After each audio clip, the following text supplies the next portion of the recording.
The Caribbean HIV and AIDS Alliance has formally launched its St. Lucia country office and a second phase of its Eastern Caribbean Community Action Project. This is expected to boost the capability of sister agencies here as they try to figure out why the island is recording increased rates of infection among males despite larger numbers of women being tested through the antenatal program. This, officials say, suggests a possible concentrated epidemic. More in this report by CTV's Lisa Joseph. St. Lucia's country statistics on HIV/AIDS serves as a sobering reminder that the work of advocacy and prevention must be continuous. Since the first case of HIV/AIDS here in 1985, there have been a total of 879 confirmed cases as of December ending 2011. Of that number, 457 were males and 374 females.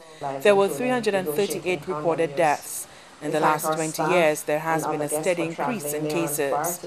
During the past 6 years, however, St. Lucia has been recording increased rates of infection among males, despite larger numbers of women being tested through the antenatal program.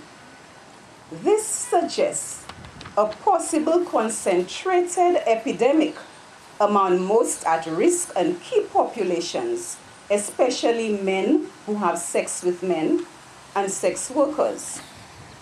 Similarly to other countries in the region, St. Lucia records greater infection rates among the 26 to 49-year-old age group. It is for this very reason that the Caribbean HIV and AIDS Alliance, CHAR, is working towards extending its reach in the region, providing technical, human and financial resources to agencies dealing with HIV and AIDS. The Ministry of Health is preparing to undertake 2 major surveys with the CHAR office here to zero in on what has created the shift in transmission. Heterosexual exposure is no longer the principal mode of transmission of the virus among new cases in St. Lucia today. In fact, the lowest number of cases that we have ever seen since the epidemic started among those who report heterosexual transmission was in 2010. It went down to its lowest ever in 2010. This tells us, so what does this tell us? This tells us that we must scale up and refocus our efforts to get a better understanding of the epidemic among persons who remain unknown for whatever reason or remain in hiding to avoid the services provided by the government for fear of stigma and discrimination. Why are we working with persons engaged in sex work? Why are we working with men having sex with men? We are working with these key populations because they are people. Whenever we hear of a new HIV infection, you always have to pause and remember it is not just a number that we're speaking of, it's a person. And so our commitment is to stem the tide of HIV infection and reduce the number of new infections in St. Lucia and across the Eastern Caribbean. That's why we're here.